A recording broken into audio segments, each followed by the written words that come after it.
Livro Pelo Amor, Pela Dor, 29º capítulo, O Porquê. Nós três nos dirigimos à prisão. Henry a pé, Tom e eu pairando ao lado dele. Era uma caminhada de apenas 10 minutos, mas um Henry agitado deixou seu apartamento às 10h30, explicando que queria andar um pouco para se preparar para o que ele pensava que seria um dia interessante. Ele ficou mais apreensivo quando confessei que não tinha a menor ideia do que Tom iria dizer. "Você disse que ele estava pronto, Marianne", exclamou Henry. "Eu estou entrando em uma prisão de segurança máxima, me colocando entre um assassino e sua vítima, e você não tem uma pista sequer sobre o que a vítima vai dizer? O que está acontecendo aqui?" Andando pela larga avenida que levava à prisão, tentei acalmá-lo e destaquei como nós não poderíamos nos meter no que estava para acontecer. "Eu não posso interferir. Tom está aqui por opção, e o que ele disser é lá com ele." Lembrei a Henry sobre o livre-arbítrio e como era uma das partes do meu trabalho não ficar no caminho. "Nem você", afirmei energicamente. "Você precisa repetir palavra por palavra o que Tom disser." Tom, ao meu lado, ouviu nossa discussão, mas permaneceu em silêncio. Henry olhou para ele e cutucou. "Então, amigão, o que você tem a dizer? Em alguns minutos você vai estar no palco central." O espírito sorriu e simplesmente disse: "Como Marianne falou, eu estou pronto." "Bom, isso é ótimo. Todos estão prontos, exceto eu", espumou o médium. "Como eu disse, parece que este vai ser um dia para lá de interessante." Não pude deixar de pensar em como Henry estava certo. Nós três chegamos ao portão principal. Fomos recebidos pelos rolos de arame farpado brilhante que rodeavam a prisão. O túnel para o corredor da morte estava bem à nossa frente. "É como olhar para dentro de um abismo", comentou Henry. Eu me lembrei de responder: "E o abismo está olhando de volta." Na primeira checagem, o guarda que fazia as revistas perguntou ao médium se ele estaria em seu bar na noite seguinte. Henry não pensou duas vezes na pergunta. O guarda era um freguês habitual. No entanto, quando Henry fez que sim com a cabeça, o guarda disse que ele ia passar por lá por volta das 11 da noite e sussurrou: "Vou estar com alguns amigos." Henry não sabia como encarar aquilo. Era uma ameaça ou um simples bate-papo? Aquele era o mesmo guarda que, meses antes, quando Henry fez sua primeira visita, disse que, se dependesse dele, ele ignoraria todas as apelações e executaria os assassinos condenados imediatamente. Henry agradeceu ao guarda com: "Vejo você amanhã, Bill." Mas eu vi uma nuvem de preocupação se formar em seu rosto. Aconselhei Henry a manter sua mente no trabalho que tinha pela frente. Nós estávamos agora na segunda checagem, quase 15 metros sob o solo. O ar parado me lembrou a Câmara da Morte que visitei um ano antes. Outra vez, Henry foi revistado e ordenado para que tirasse tudo de valor e objetos de metal de seus bolsos. "Você já conhece a rotina, Henry", brincou o guarda. Aquela era a 10ª visita de Henry. Finalmente, depois de passar pelo detector de metais, fomos conduzidos à sala de visitas. Henry tomou seu lugar no banco de madeira e esperou David aparecer no outro lado do vidro à prova de balas. Do lado de lá da proteção de vidro, a porta finalmente se abriu e David entrou. Ele estava no corredor da morte havia quase um ano, mas, ironicamente, eu nunca o vi com melhor aparência. Ele não era um matador cruel, provocante, arrogante, de olhar selvagem que eu encontrei no quarto de Tom. Sumiu o pedantismo, o sorriso sacana do réu, sem arrependimentos, do tribunal de Washington. Este era um David diferente, sentado atrás do vidro, mais magro e pálido, mas uma pessoa em paz consigo mesma. Henry e David se cumprimentaram pelo fone e iniciaram a hora da visita. O médium puxou a carta dobrada do bolso de sua camisa. David assentiu e disse que estava feliz por Henry tê-la trazido. Havia muitas questões para as quais precisava de resposta. Henry levantou uma sobrancelha e garantiu que eles teriam todas elas. Mas eu também tenho algumas perguntas, declarou Henry. David assinou e disse a Henry para continuar. Eu não tenho nenhum outro compromisso pendente para agora, disse sorrindo. Henry limpou a garganta e começou a ler as páginas à sua frente. Quero tirar isso da garganta. Eu nunca neguei ter matado aquelas 3 pessoas. E apesar do que meu advogado me mandou dizer, eu sabia exatamente o que estava fazendo. Eu não estava sob o efeito de drogas. Eu estava de ressaca, depois da tarde toda numa bebedeira. Eu estrupei a mulher, depois a estrangulei. Peguei o endereço na sua carteira de motorista, dirigi até sua casa e atirei numa menina de 3 anos de idade. Que tipo de pessoa sou eu? Eu não sei. Eu preciso de uma resposta. David ouviu sem demonstrar qualquer emoção, enquanto Henry lia suas próprias palavras para ele. À esquerda de Henry, Tom ouvia em silêncio. Eu odiei o cara imediatamente, o marido, Tom Phillips. Eu não sei porquê, mas assim que arrebentei aquela porta, eu pensei comigo, eu vou me divertir um pouco com esse cara. Eu o provoquei, humilhei e depois o matei. Por quê? Eu fico me perguntando, por quê? David se ajeitou nervosamente na cadeira e Tom encarou indiferentemente o homem atrás da proteção de vidro. Até aquele momento eu estava intrigada, mas finalmente percebi o que Henry estava para fazer. Ele não estava lendo para agradar a David. O médium estava lendo para agradar para Tom, que não tirou seus olhos de David desde que o prisioneiro passou pela porta. Tom prestou muita atenção em toda e cada palavra que Henry leu. O médium continuou. Eu tenho muito tempo para pensar sobre mim e sobre minha vida aqui. Isso é um tipo de vantagem na desgraça. Eu sei o que eu fiz e nunca imaginei que eu fosse capaz de praticar atos tão monstruosos. Entre as checagens de nome e número, trocas de guarda e qualquer bobagem que esses caras inventam, eu penso sobre aquela noite. Deus, se eu pudesse voltar atrás. A carta continuava. Procurei por alguma reação em Tom. Não havia nenhuma. Henry, você uma vez me disse que eu deveria aceitar a responsabilidade por meus atos. Eu aceito. Do fundo da minha alma, eu aceito. Foi por isso que cheguei a esta decisão. Disse ao meu advogado para cancelar todas as apelações. Eu não o quero imaginando modos de postergar o inevitável. Ele não deveria se preocupar. É muito mal pago pelo Estado. O médium olhou para David aguçadamente, tentando descobrir o que ia pela mente do prisioneiro.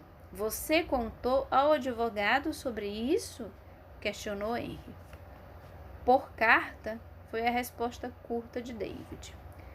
Henry suspirou e colocou a carta de lado.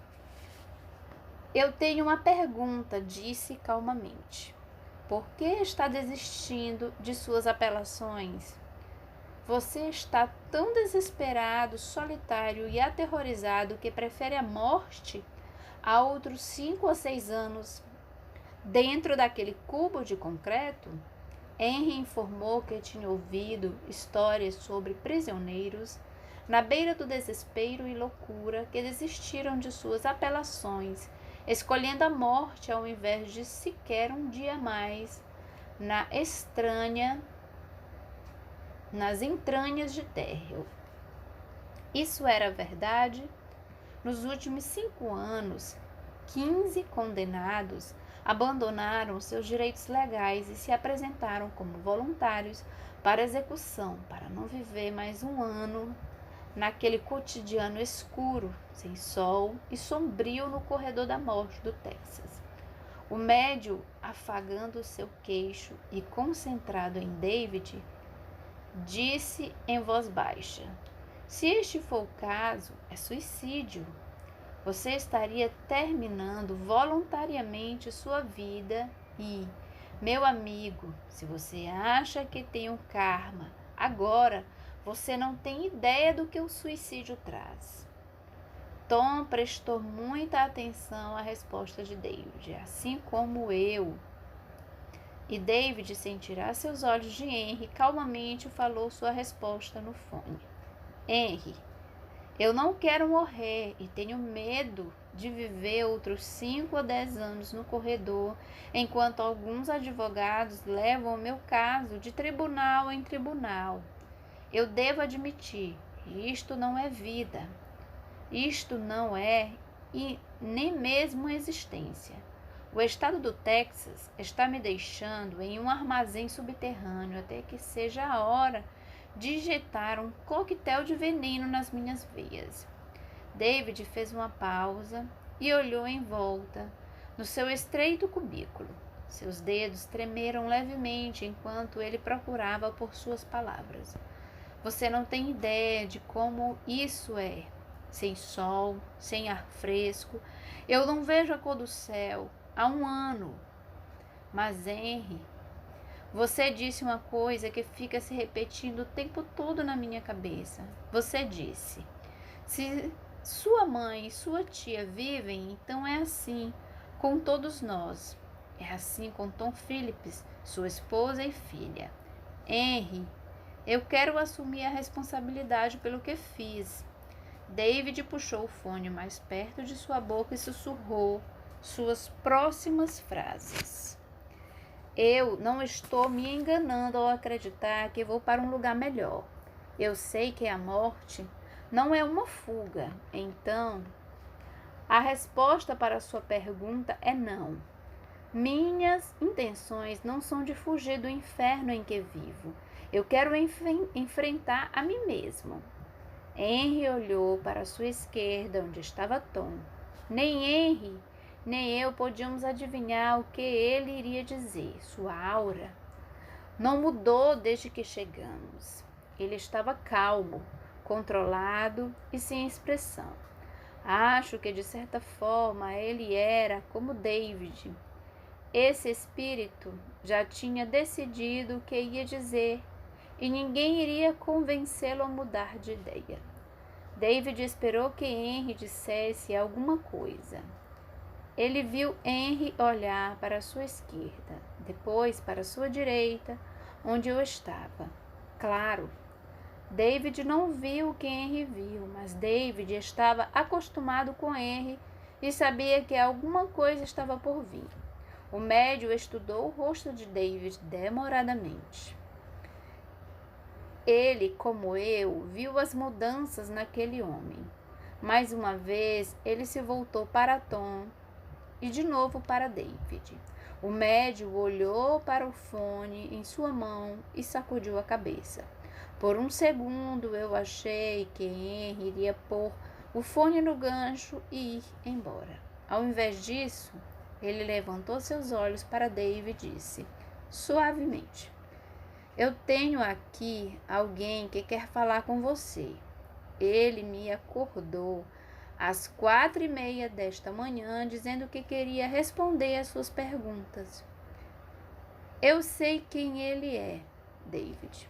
O médium fez uma pausa e respirou profundamente. Seu nome é Tom Phillips. Eu vi os pelos negros nos braços pálidos de David se arrepiarem. Agora foi a vez dele de tomar fôlego. Seu queixo caiu e seus olhos se agitaram. Ele sussurrou roucamente no bocal. Eu não sei o que dizer. Tom falou enfaticamente no ouvido de Henry. Ele falava tão depressa que Henry fez um gesto sinalizando para que fosse mais devagar. Ele disse que você pode começar dizendo que está arrependido. Ele sabe o que você escreveu naquela carta, mas a carta era para mim. Ele quer que você diga aquilo para ele. Henry repetia energicamente o que Tom ordenava. David suspirou. Era um suspiro carregado com o peso que ele sentia em seu espírito. Claro que me arrependo. Eu não sei o que dizer. Eu não sei por que fiz aquilo. Agora era a vez de David de vomitar palavras sem parar. Eu penso nisso todos os dias e todas as noites. Não consigo tirar você, sua mulher e sua filhinha da minha cabeça. Eu me arrependo de tudo. Lágrimas rolaram pelas bochechas de David. Mas Tom olhava tão impassível e sem emoção quanto quando ele chegou. Henry lançou um olhar para mim quando passou as próximas palavras de Tom. É um pouco diferente agora, sem uma arma na mão. O que aconteceu com toda a sua coragem? Mas você não tem de ter medo. Eu não posso fazer nada contra você. Ainda com pressa de vir para o meu lado. Henry estava preocupado, assim como eu. Aquilo não estava indo bem, mas, curiosamente, não havia revolta, ódio ou vingança na aura de Tom. Eu fiquei imaginando o que podia estar acontecendo. David poderia encerrar a visita no momento em que quisesse. Tudo o que ele tinha a fazer era apertar um botão e 2 guardas abririam a porta de trás do cubículo. Em uma questão de minutos, ele estaria de volta à sua cela. E apesar de estar à beira do pânico, David não apertou nenhum botão. Ele não procurou o refúgio de sua cela de concreto. Ele queria ficar e ouvir tudo o que Tom tinha para dizer. Atrás de David, eu vi Dorothy. Ela levou um dedo aos lábios, sinalizando para Henry que não queria que seu filho soubesse que estava presente. Ele terá de fazer isso sozinho, declarou ela. Protegido atrás do vidro, David estava perdido. Várias vezes ele começou a falar, mas não conseguia encontrar as palavras. Tom, por outro lado, tinha o bastante para dizer. Você sabe o que fez? Repetia Henry. Você exterminou uma família feliz e amorosa em uma questão de horas. Quando você diz que quer assumir a responsabilidade por seus atos, pense no que eu vou lhe dizer agora. O prisioneiro estava suando. Henry e eu podíamos ver sua transpiração brotando no macacão branco do corredor da morte. Ele envolvia todo o fone com sua mão direita, com medo de ouvir e com medo de deixá-lo cair. Não tenha medo de mostrar que você tem medo. Enquanto falava, um sorriso de cumplicidade passou pelos lábios de Henry. Não tenha medo de sentir medo. Eu não tenho vergonha de admitir que você é fraco, solitário e assustado.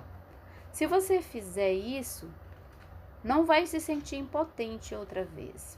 Henry me olhou e acenou com a cabeça, assim como Dorothy. David, ainda segurando o fone, enxugou as lágrimas de seus olhos. Tom ainda não havia acabado. Henry fechou os olhos e, numa enxurrada de palavras, passou adiante tudo o que Tom queria dizer. Henry falou a você sobre este lado, mas há muito mais para saber. Claro, eu estou com raiva, mas eu estou aprendendo como ter raiva. Se você quiser, nós podemos usar nossa raiva para aprendermos um com o outro. Eu sei que você está arrependido. Não posso esquecer o que aconteceu, mas eu posso perdoar você. Nós dois nunca vamos esquecer aquela noite, e essa lembrança será parte de nós para sempre. Quando você chegar aqui, vai entender que nós dois compartilhamos memórias de outras noites e dias também.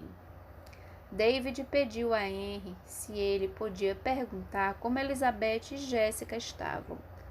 Tom ouviu a pergunta e respondeu: Eu soube que elas estão bem. Não tive coragem de vê-las. Estou muito envergonhado. Henry passou adiante. David não se incomodando mais em falar. Através de Henry, ficou chocado. Do que você está envergonhado? Você não fez nada errado, por Cristo. Eu mijei nas minhas calças, lembra? Eu deveria ter tentado reagir, mas eu estava muito assustado. Eu não tive coragem para ao menos tentar defender minha garotinha. David, entre lágrimas, disse suavemente: Não tenha vergonha de sentir medo. Não tenho medo de se sentir aterrorizado. Nós todos estamos. Eu vivo todos os dias um pânico desesperado pelo que resta da minha vida. Não tenha medo de admitir que você é fraco. Foi preciso muita coragem para você vir até aqui, cara, finalizou ele emocionado. Henry estava maravilhado com a conversa, assim como eu. E nós ficaríamos mais maravilhados ainda com o que aconteceria a seguir. Tom chamou a atenção de Henry, e Henry transmitiu uma simples mensagem em resposta para David. Tom diz obrigado, e aqui está a resposta para o porquê. Você se sentiu impotente, então você tomou. Você pensava que o poder vinha de fora. Aprenda que o poder vem de dentro. David fechou os olhos e suspirou, que ele deu agora uma leve e solto. Diga a ele que eu agradeço também. Nosso tempo estava quase acabando. A voz metálica anunciou que tínhamos apenas 3 minutos. David perguntou a Tom se ele iria voltar. O espírito disse não, mas acrescentou: Nós nos encontraremos mais tarde para uma conversa frente a frente. Os guardas abriram a porta atrás de David e o levaram para fora da cabine. Dorothy, como sempre, foi com ele. Henry começou a se levantar do banco onde esteve sentado pela última hora, quando ele, Tom e eu notamos 2 luzes brilhantes se aproximando. Houve uma súbita mudança na aura de Tom e Henry. O cínico agora tinha lágrimas nos olhos, assim como eu. Eram Elizabeth e Jéssica.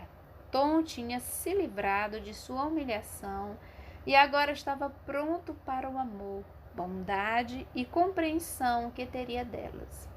Ele foi na direção delas e juntos deixaram a escuridão da prisão e entraram na luz.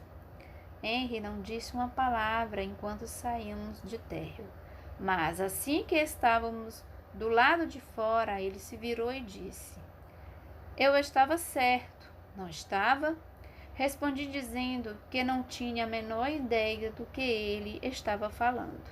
Eu disse que este seria um dia para lá de interessante, não disse?